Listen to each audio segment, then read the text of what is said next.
penghuni dari Astana Kala itu tidak terima, dan salah satu dari mereka itu kesurupan kurang lebih 5 jam.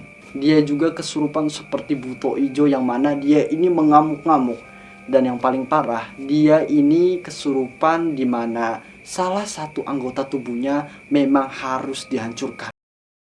Assalamualaikum warahmatullahi wabarakatuh. Kembali lagi dengan saya, Restu Wira Atmaja, dalam channel Catatan Wira.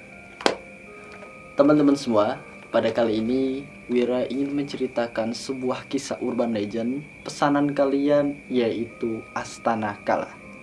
Kalau di dalam tweet atau Twitter, Wira menceritakan tentang perjalanan Pak Raharja, yaitu orang pertama kali yang membebaskan Astana Kala. Namun Wira sekarang akan memberitahu secara lengkap terhadap Astana Kala itu sendiri. Kalau kalian tahu, Astana Kala ini sebenarnya bukan hanya ada di Cirebon, melainkan ada beberapa tempat Astana Kala yang ada di luar daerah, seperti Kalimantan, Madura, Palembang, Jawa Tengah, dan juga Jawa Timur, serta tempat-tempat lainnya. Nah, terhadap satu sama lain, Astana Kala ini saling berhubungan. Lalu, bagaimanakah kita untuk bisa menghormati tentang mereka yang berdampingan dengan kita? Jangan lupa matikan lampu, tutuplah pintu, Wira siap hororin kamu. Oke teman-teman semua, bagi kalian yang belum like, subscribe, dan komen channel ini, silahkan kalian subscribe, like, dan komen supaya channel ini terus berkembang, dan dukung Wira supaya Wira selalu aktif konten di YouTube. Oke, sekarang kita akan menceritakan tentang Astana Kala. Dalam cerita yang pernah Wira angkat di Twitter, Astana Kala ini ditulis berkisar tahun 1980-an mungkin ya. Jadi Astana Kala ini sendiri merupakan dulunya sebuah lahan, yang lahannya itu tak bertuan, artinya banyak pepohonan di sana. Dan Pak Raharja sendiri adalah salah satu orang yang mana dia ini membebaskan lahan untuk dijadikan pemukiman. Namun di sana juga orang-orang yang berdatangan di pemukiman tersebut ternyata harus mengetahui pantangan dan syarat-syaratnya. Pantangan dan syarat-syaratnya adalah mereka yang datang di sana harus menghormati alam, harus menghormati etika dan adab yang ada di sekitaran situ. Karena kita tidak hidup sendirian, kita hidup berdampingan, dan terlebih lagi di lahan tersebut ada sebuah kerajaan yang dinamakan Astana Kala. Astana Kala sendiri artinya yaitu astana yang artinya istana, kala artinya adalah kafir.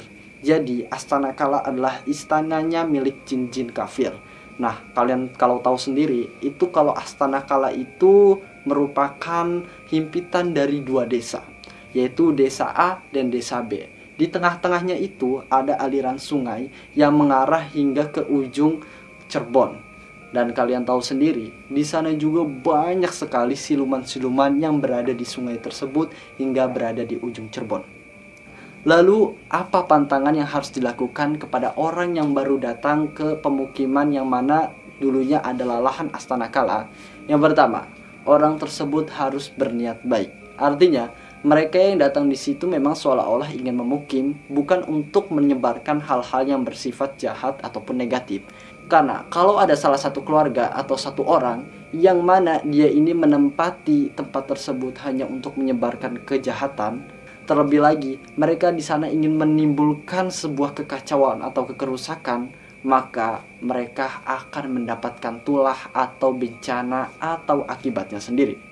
Yang kedua, mereka yang berada di pemukiman atau lahan tersebut dilarang untuk melakukan sebuah ritual ataupun sebuah hal-hal yang berkaitan dengan nilai-nilai agama.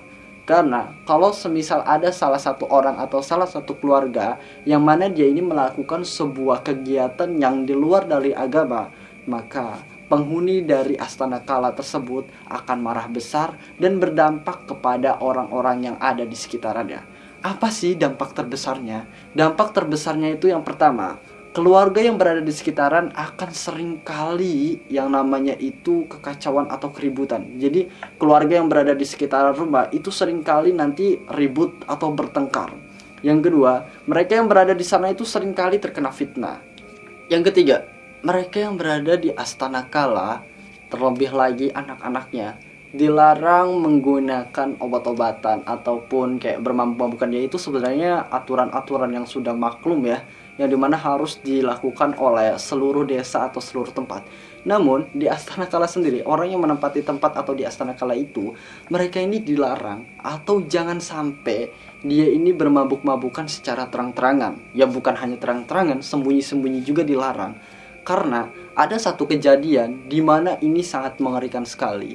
Ada dua orang pemuda yang mana dia ini mabuk-mabukan dari maghrib sampai isya. Alhasil, penghuni dari Astana Kala itu tidak terima, dan salah satu dari mereka itu kesurupan kurang lebih 5 jam. Bayangin kalian, 5 jam kesurupan, dan itu kesurupannya bukan hanya satu atau dua sosok, melainkan lebih dari 4 sosok yang merasuki orang tersebut secara bergantian. Mula-mula orang ini kesurupan seperti suara wanita. Dia ketawa-ketawa, kadang juga menangis. Lalu dia juga kesurupan seperti macan yang sering mencakar-cakar aspal. Dan selanjutnya dia juga kesurupan seperti buto ijo yang mana dia ini mengamuk-ngamuk.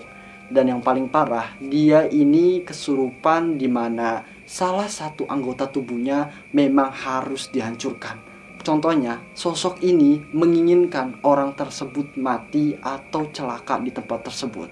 Karena kebetulan di tempat tersebut itu banyak sekali bebatuan, sehingga sosok itu menginginkan ada anggota tubuh yang rusak atau hancur. Entah kepala, atau kaki, atau tangan, ataupun anggota badan lainnya. Sehingga para warga di sana diminta untuk tidak bermabuk-mabukan atau melakukan aktivitas negatif yang mana itu secara terang benderang dan diketahui oleh para warga sekitar. Yang keempat, ini yang unik karena ini terjadi di Astana Kala dan ini serem banget.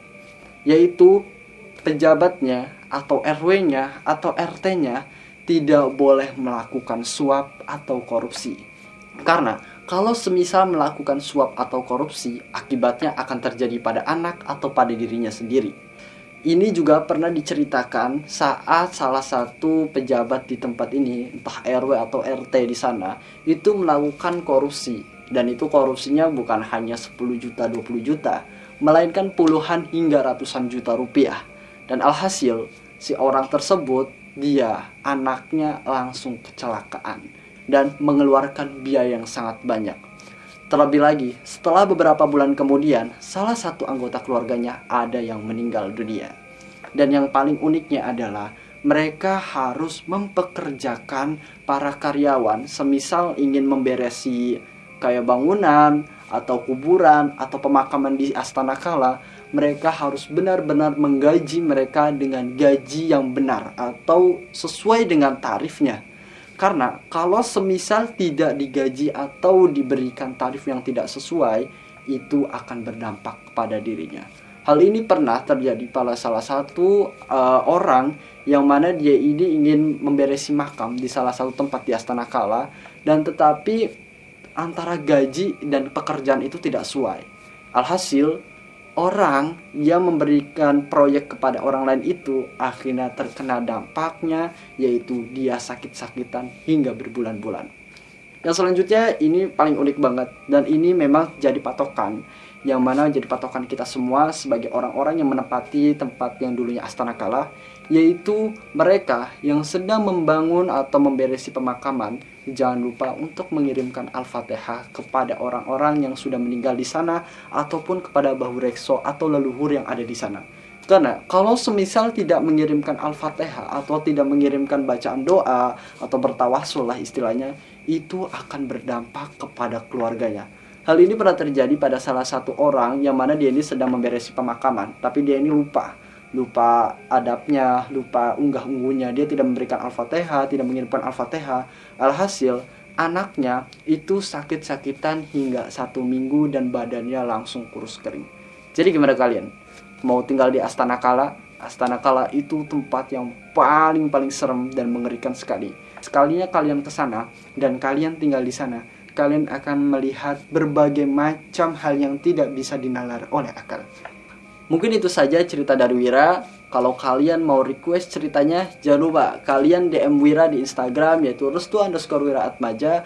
Atau bagi kalian yang ingin berkonsultasi, kalian juga nih bisa nih kirim kalian cerita kalian di Twitter yang namanya Restu Wiratmaja. Dan bagi kalian yang belum subscribe, like, dan komen, ayo silakan subscribe, like, dan komen supaya Wira terus berkembang dan terus berkonten video menceritakan tentang urban legend atau cerita horor lainnya.